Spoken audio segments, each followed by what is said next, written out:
সময় মতো মৃত্যু এসে যাবে, অতএব মৃত্যুর আগে আমাদের কিছু ভালো কাজ করা দরকার আছে কিনা?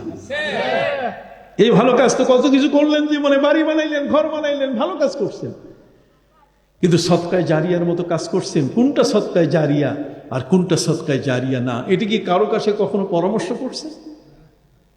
কারো কাছে কি একটু আপনি দেখেছেন যে সদকায়ে জারিয়া কোনটা?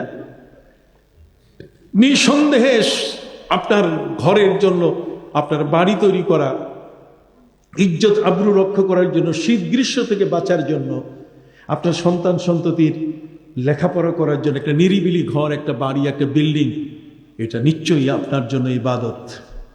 কি বলেন, ঠিক না?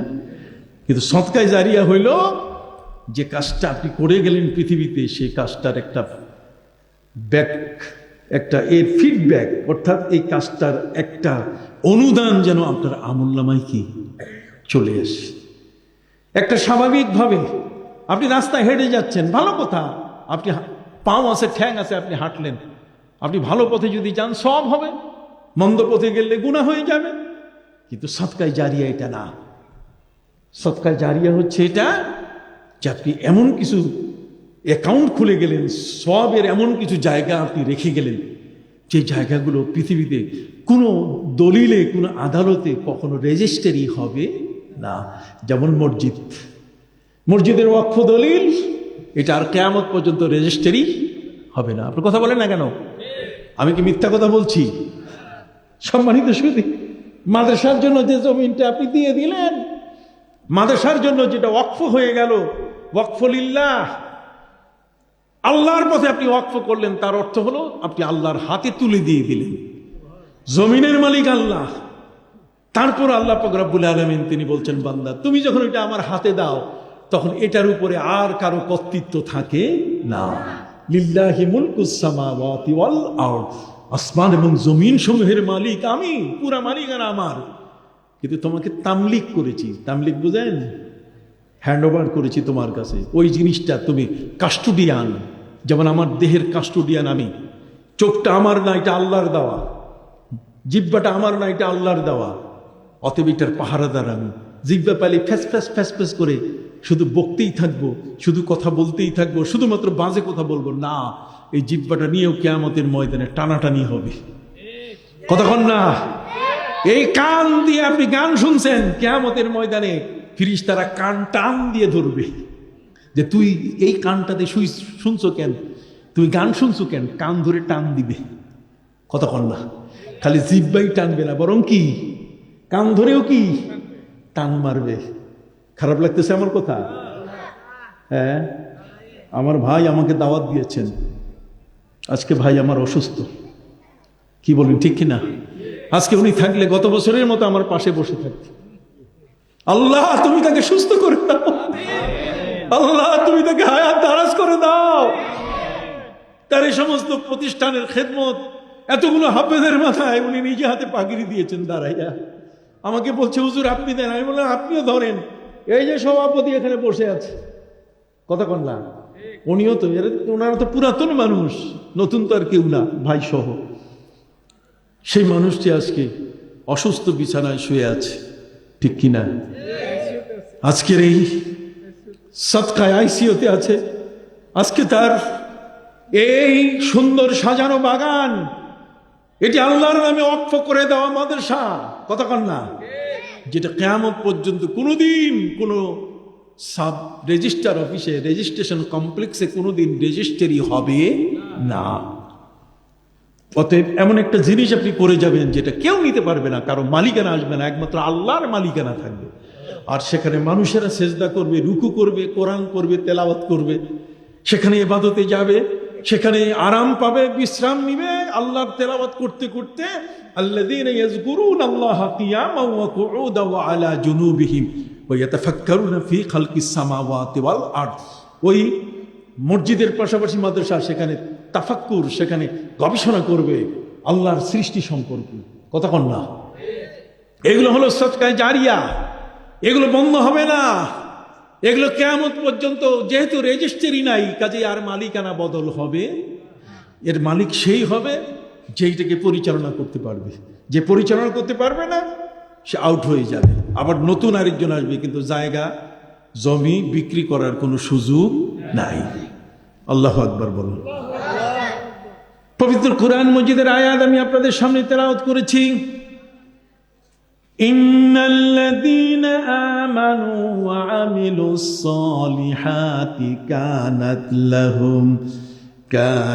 লাহুম জান্নাতুল ফিরদাউসি নুজুলা।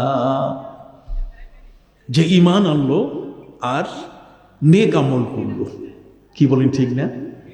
ঈমান একটা ব্যাপার, ঈমান এটা গোপন জিনিস, এটা দেখা যায় না। তাসদিক বিল জিনান, এটা গোপন জিনিস, কথা কর না, এটা কি গোপন জিনিস। আর ওই ঈমানের বহিঃপ্রকাশ হলো ইসলাম, আমার আমল, আমার দাড়ি টুপি, আমার পোশাক, আমার মুআমালাত, আমার চালচলন, উঠা বসা, লেনদেন, বিবাহ শাদী, কি বলেন ঠিক কিনা? এই সব কিছু মিলাইয়া পবিত্র কোরআনের নেক আমল, সালেহুল আমাল। পবিত্র কোরআন মজিদে আল্লাহ বলেন, মান আমিলা সালিহান ফালিনাফসি ওয়া মান আসাআ ফাআলাইহা ওয়া মা রাব্বুকা বিযাল্লামিল লিল আবিদ। সুবহানাল্লাহ বলেন। যে ভালো কাজ করবে, ভালো কাজটা তার নিজের জন্য সে করলো। আপনি ভালো কাজ করতে গিয়ে আপনি একটা মসজিদ বানালেন, কি ভাই, মসজিদ বানানো ভালো কাজ কিনা? আবার বলেন, মসজিদ বানানো ভালো কাজ কিনা? সদকায়ে জারিয়াটা বলছি। সদকায়ে জারিয়ার মধ্যে এমন জিনিস, আমি আগেই একটা সংজ্ঞা দিয়েছি আপনাকে, যে যা কোনোদিন আর পৃথিবীতে কোনো রেজিস্ট্রি অফিসে দলিল হবে না, কি বলেন ঠিক না? তার মধ্যে যদি আপনি একটি মসজিদ বানান, সেই মসজিদের মধ্যে একমাত্র আল্লাহর নাম ছাড়া, আল্লাহ নিজেই ঘোষণা করেছেন, ওয়া আন্নাল মাসাজিদা লিল্লাহ ফালা তাদউ মাআল্লাহি আহাদা। আল্লাহর নাম ছাড়া মসজিদে অন্য কিছু গান করা যাবে, নাম নিতে হবে তার। অতএব সেই মসজিদখানা, এটা যে কত বড় ভালো কাজ। আল্লাহ নিজেই মসজিদ করেছেন বাইতুল মামুর সপ্তাকাশে। বাবা আদম বলছেন, আমাকে আপনি পৃথিবীতে পাঠালেন, পৃথিবীতে যাব, ঠিক আছে মাবুদ। পৃথিবীতে যাওয়ার পরে এই যে ফিরিস্তাদের তোয়াব আমি দেখলাম, এটা এমন একটা সুন্দর রূপের একটা জিনিস, এটা এত চমৎকার তোয়াব, ফিরিস্তারা শুধু ঘুরতেছে বাইতুল মামুরের চতুর্দিকে। আল্লাহ, দুনিয়ার মধ্যে জানি কেউ নাই, কোনো মানুষ নাই আমি ছাড়া, কাজে আমাকে একটু সুযোগ দেন, আমি ওই ঘরের নিচে যদি একটা ঘর বানায় দেন, খালি ওই ঘরের নিচেই আমি ঘুরব। সুবহানাল্লাহ বলেন। বাবা আদম যদি আল্লাহর কাছে না চাইতেন তো কাবা ঘর পাইতাম না, কতক্ষণ না? কাবা ঘর পাইছি বাবার কারণে, আদি পিতা হযরত আদম আলাইহিস সালামের কারণে। আল্লাহ তাআলা তাকে নামাই দিলেন শ্রীলঙ্কায়। শ্রীলঙ্কায় নামাই দেওয়ার কারণে আমাদের সবার কপাল খুলে গেছে। বলবেন যে হুজুর কপাল খুললো কেমনি? যেই জায়গায় কোনো নবী আসে নাই, সেই জায়গাটার মানুষগুলো সবগুলোই অসভ্য হয়, সবগুলো হারামের পথে প্রতিষ্ঠিত হয়। কথা বুঝতে পারছেন? যেমন ইউরোপ, আমেরিকা, কোনো নবীও নাই, কোনো অলিও নাই। ওই জমিনের মধ্যে কোনো নবীও নাই, কোনো কি অলিও নাই। আমি খুঁজতে খুঁজতে একেবারে অস্থির হয়ে গেছি। একজন শুধু বাবা মহিউদ্দিন, যিনি পেনসিলভেনিয়ায় আছেন, যিনি কেরালা থেকে গেছেন, ভারতের কেরালা থেকে। কোনো নবী রসুল কেউ যায় নাই, যে কারণে এখনো ওপেন রাস্তায় ঘাটে, হোটেলে মোটেলে, প্রকাশ্যে অপ্রকাশ্যে জেনা, বেবিচার, অন্যায়, অত্যাচার সবগুলো সেখানে ওপেন।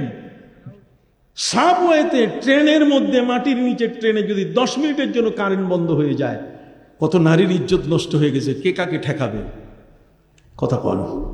অথচ 1400 বছর ধরে কাবা ঘরের অদূরে আরাফাতের ময়দানে দিনের হজ শেষ করে সন্ধেবেলায় যখন মুজদালেফায় আসা হয়, মুজদালেফায় পুরা রাত ফজর পর্যন্ত মিটিমিটি আলো, কত উঁচুতে বাতি, আর নিচে আমরা আমাদের স্ত্রী, আমাদের মেয়ে, আমাদের সন্তানদের নিয়ে একসাথে আমরা হজ পালন করছি 1400 বছর ধরে। আপনি কি কখনো শুনেছেন যে কোনো নারীর ইজ্জত নষ্ট হয়েছে মুজদালেফায়? হাত উঁচু করে বলেন, হয়েছে? হয় নাই? ঠিক এমনি করে কোনো নারী কিডন্যাপ হয়েছে, এই ধরনের কিছুই হয় নাই। আপনারা আমার এই দেশের মধ্যে ইসলামের শরীয়তের বিধান হলো মেয়েদের মুখ ঢাকতে হবে, আর কাবা ঘরে যখন তারা যাবেন হজ উমরার জন্য তখন মুখ কি খুলে রাখতে হবে। তার মানে ইসলাম হচ্ছে এমন একটি ধর্ম যেটা মানুষের রিপুকে দমন করে, তার দুষ্ট দৃষ্টিকে দমন করে, কতক্ষণ না তার দুষ্ট চিন্তা মগজটাকে দমন করে ফেলে। একটা মানুষের মাথার মধ্যে আল্লাহর চিন্তা ছাড়া, ভয় ছাড়া আর কিছু থাকে না। একজন ব্যক্তির মাথায় যদি ভয় থাকে কি আল্লাহর, তাহলে সে মানুষটা আপনি দেখবেন আর অন্য কোনো বাজে কাজ করার সময়ই পাবে না, কতক্ষণ না ভয়। অতএব সম্মানিত সুধী, আল্লাহ বলছেন ইয়া আইয়ুহাল্লাযীনা আমানুত্তাকুল্লাহা হাক্কা তুকাতি ওয়া লা তামুতুন্না ইল্লা ওয়া আনতুম মুসলিমুন। হে ঈমানদার ব্যক্তিরা, আল্লাহকে ভয় করার মতো ভয় করো। ভাইরা আমার, চোর পুলিশকে ভয় করে। যখন চোর পুলিশকে দেখে তখন মাথার মধ্যে শুধু পুলিশ পুলিশ ছাড়া আর কিছু নাই, কতক্ষণ না। ঠিক এমনি করে চোরের মন পুলিশ পুলিশ, আছে না একটা কথা? ডাকাত আর্মি পুলিশ দেখলে পালায়, কিন্তু যারা ইমানদার ব্যক্তি, অপরাধী ব্যক্তিরা সারা পালায় না, ওরা আল্লাহর কাছে যায় যে আল্লাহ তুমি মাফ করে দাও। এ কারণে আমার প্রিয় নবী সাল্লাল্লাহু আলাইহি ওয়াসাল্লাম তার জীবনের 23 বছর ইসলাম প্রচারের এই সময়টুকুতে প্রিয় নবী সাল্লাল্লাহু আলাইহি ওয়াসাল্লাম তার 40 বছর থেকে 63 বছর পর্যন্ত অল্প সময়ের মধ্যে কোরআনটাকে এমনভাবে তিনি ব্যবহারিক জীবনে দিয়ে দিলেন, তার সাহাবীরা চোখের সামনে গুনাহগুলো তারা দেখতেছিলেন, তাদের চোখগুলো পরিষ্কার হয়ে গেছে। নবীকে পাওয়ার পরে, প্রিয় নবী সাল্লাল্লাহু আলাইহি ওয়াসাল্লামকে পাওয়ার পরে তাদের চোখগুলো কি হয়েছে? পরিষ্কার হয়ে গেছে। চোখের মধ্যে এখন কালা চশমা নাই, তখন সাদা চশমায় তারা এখন দেখতেছে যে গুনাহ কোন জিনিসটা। সাহাবা ইকরাম তার থেকে দূরে, তার থেকে বহু দূরে তারা সরে থাকতেন। এটা ওলিদের ক্ষেত্রেও হয়েছে। হযরত ইমাম আবু হানিফা রাহমাতুল্লাহ আলাইহির মতো ব্যক্তি যখন ঘাটে তাকে উজু করার জন্য বসে দেওয়া হয়েছিল, উজু করার জন্য, উনি বলেছিলেন হাব্বিল মাকাদাতি মিন হাহুনা, তোমরা আমাকে অন্য জায়গায় সরাই দাও। খাদেম যারা তারা জিজ্ঞেস করছে হুজুর অন্য জায়গায় কেন, এই জায়গায় তো পানি চলতেছে, আপনি উজু করেন। উনি বলেন কিছুক্ষণ আগে এই জায়গায় এমন লোক উজু করে গেছে যার উজু করার কারণে হাত আর পায়ের পানির ফোঁটাগুলো গুনাহ সহ পড়ছে, এগুলো ভাসতেছে, আমি দেখতেছি। তাহলে ওই চক্ষুটা আনতে তো সময় লাগবে। অতএব সম্মানিত সুধী, ইন্নাল্লাযীনা আমানু ওয়া আমিলুস সালিহাত, আপনার ইমানটাকে যদি আপনি মজবুত করেন, আপনি দেখবেন আপনার ঘর ঠিক, আপনার স্ত্রী ঠিক, আপনার সবকিছু ঠিক। আমি আগে বলেছি আল্লিমু নিসাকুম সূরাতান নিসা ওয়া সূরাতান নূর ওয়া সূরাতাল আহজাব। তোমাদের মেয়েদেরকে কোরআনের 3টা সূরা পড়াবে, সূরা নিসা, সূরা নূর, সূরা আহজাব। এই 3টা সূরা পড়াইলে দেখবে তোমার ঘরে আব্দুল কাদের জিলানী জন্ম হওয়া শুরু করবে, আর না হলে ওই ওয়াহাবির বাচ্চা তৈরি হবে, কতক্ষণ না। নালে তোমার ঘরে তৈরি হয়ে যাবি মিলাদ বিরোধী, কতক্ষণ না। নবীর রওজা মোবারকে নবী জিন্দা নাই, এই ধরনের কিছু সন্তান জন্ম নিবে যেটা নবীকে 6 প্যাক বলবে, নবীজির স্ত্রীকে বুড়ি বলবে, এই বলবে সেই বলবে, কতক্ষণ। সম্মানিত সুধী, এই জন্য আপনার মহাব্বত, ভালোবাসা প্রিয় নবী সাল্লাল্লাহু আলাইহি সাল্লাম এর মধ্য দিয়ে তিনি তার সাহাবীদেরকে 1,24,000 অথবা 1,44,000 সাহাবা ইকরামের বিশাল একটা বহর, একটা দল, যেই দলটাকে তিনি পরিষ্কার করে দিয়েছেন যে গুনাহ কোন জিনিসটা, গুনাহ তারা চিনে ফেলেছে, যে কারণে